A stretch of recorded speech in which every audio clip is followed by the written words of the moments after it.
No time for an introduction. Let's go ahead and get into it. Today we're going to be talking about the Queen of Foreheads, Angela Simpson. The title for today's episode is also Snitches Get Stitches.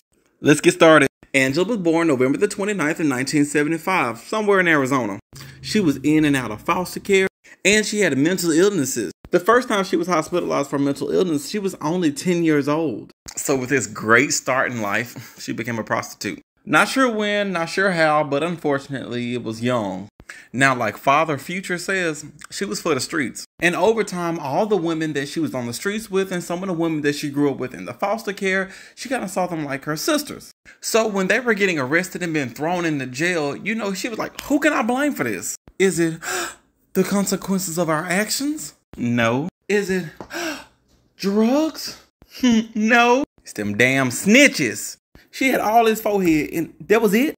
Anyway, she continued to deal with her mental illness over time. And the prostitute business was doing fairly well. And it didn't take much for Angela to bust that open because she was out there like, give me one margarita, I'ma open my legs. Give me two margaritas, I'ma give you some head. Give me three margaritas, I'ma put it in my puss. Give me four margaritas, I'ma put it in my tush. Now, Angela knew this guy. His name was Tre Allyn. She knew him well enough because he actually had told her several times that he was a snitch. More so an informant for the police. And using that forehead that could knock a hole in the wall, she decided, I gotta get rid of this guy somehow. Now, Angela was also a little bit racist because she said later on that if he was black, she wouldn't have done it. Or rather, she said she would not kill a black person. And she goes to mention that race always has an underlying tone in everything. So take what you want from that. Now, Terry was handicapped and he was inside of this assisted living facility. August the 2nd, 2009, he got on his motorized wheelchair and just like the Autobots, he rolled out. Not sure where he was going, but at some point he rolled into a bus station. That's where he met Angela. Now, I'm going to assume it was at this point that he also told her about him being a snitch or an informant again, because it was at this point Angela, she kind of snapped. Now, Megamind decided to use her forehead she decided she was going to kill him. So she offered him some COOCHIE.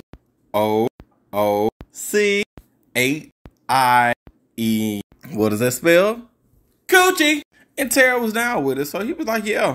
So then they went to Angela's house. Since she lived upstairs, he left his wheelchair downstairs. She walked him upstairs, and then they went into her apartment. And immediately, Angela turned on him. She set him down in the chair. She put him in front of a big mirror so he can watch as she started torturing the man. She was doing things like pulling out his teeth, hitting him and beating him upside the head. She got a knife and she would stab the man. She did this all day. And then she was like, oh my gosh, look at the time. I've been here for hours. We'll pick up on this tomorrow. Then she laid that 40-pound forehead on her pillow and went to sleep. Next morning, she woke up and she started all over again. She got knives. She stabbed the man. She beat the man. She got a tire iron and she started whacking this man upside the head. The entire time, she made him watch this happen in the mirror. Now, clearly, she's using a lot of brain power and her neck was getting tired. So she ended the day off by going to bed. He's still alive. This is day 2, the end of day 2. He's still alive. She goes to bed, lay that 40-pound forehead again on a pillow, and she goes to sleep. Wakes up on the 3rd day and she continues to torture this man again. I'm trying to figure out, because this is happening in an apartment. Did nobody hear him screaming? No yells, nothing? I don't know to say fortunately or unfortunately, but finally, after 3 days, he finally died. She ended it. There were over 50 stab wounds. She slit his throat. His mouth was shot off. After he had passed away, she dismembered his legs and arms from his body. I believe first she tried to burn him inside the apartment, and then she took him out of the apartment and left him in the parking lot of a church. She cut the carpet where most of the blood was on the floor, but there was still blood splatter around.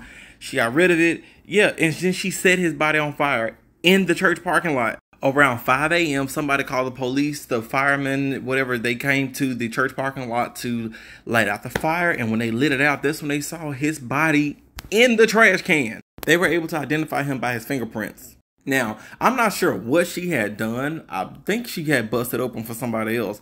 But she had got arrested actually very shortly after this happened. And it was while she was locked up that they connected her to this crime. which wasn't hard to do because his wheelchair was still parked outside of the apartment building. And the witness said that they thought they saw a fire inside of her apartment at one point. So then the police got to Angela. And Angela, you see out this picture, this is how she was looking the entire interview. She was like, I don't give a fuck. I don't care. I did it. I was supposed to do it. They were like, why did you do this? And she was like, because he's a snitch. She told him, you know what? He told me several times that he was a snitch. And there are two things that shouldn't be alive. Child abusers and snitches. So God told me to get rid of them. So then they really asked her, like, what happened? Explain it to me. And she goes to tell them. Those 3 days while you were... What do you mean? I don't know. I took him to my house, walked him down the street. I don't know why the media acts like the motherfucker couldn't walk. He walked very well. Walked him upstairs, kicked his ass, and killed him. And I really wish Terry did not roll his wheelchair up to her. We all know what Terry should have did. There you go, Terry. Put it in reverse, Terry. Put it in reverse.